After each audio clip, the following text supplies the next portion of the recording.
मैं ये सीता जी शिव जी से वर मांग रही है, इसी विषय पर गीत गा रही हूँ। आप लोगों को अच्छा लगे तो लाइक शेयर सब्सक्राइब जरूर करें।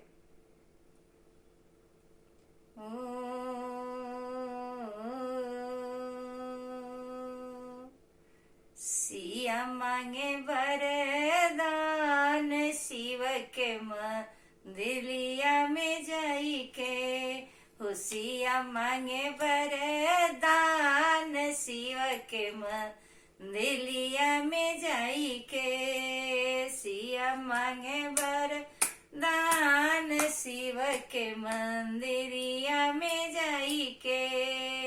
अयोध्या जैसी नगरी मांगे, अयोध्या जैसी नगरी मांगे, कुल रघुकुल होय शिव के मंदिलिया में जाई के, सिया मांगे वरदान शिव के मंदिलिया में जाई के।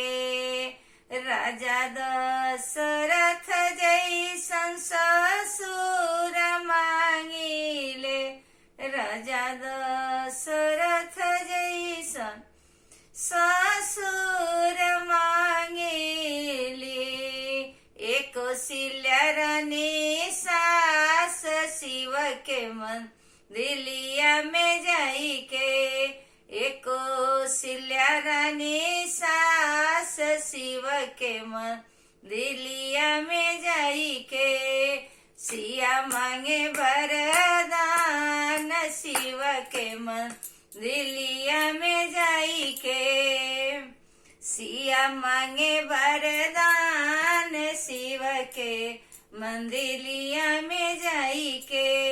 वीर लक्ष्मण जैसन देवर मांगिल, वीर लक्ष्मण जैसन देवर मांगिले, पुरख मांगे भगवान शिव के मंदिलिया में जाई के, ओ सिया मांगे वरदान शिव के मंदिलिया में जाई के।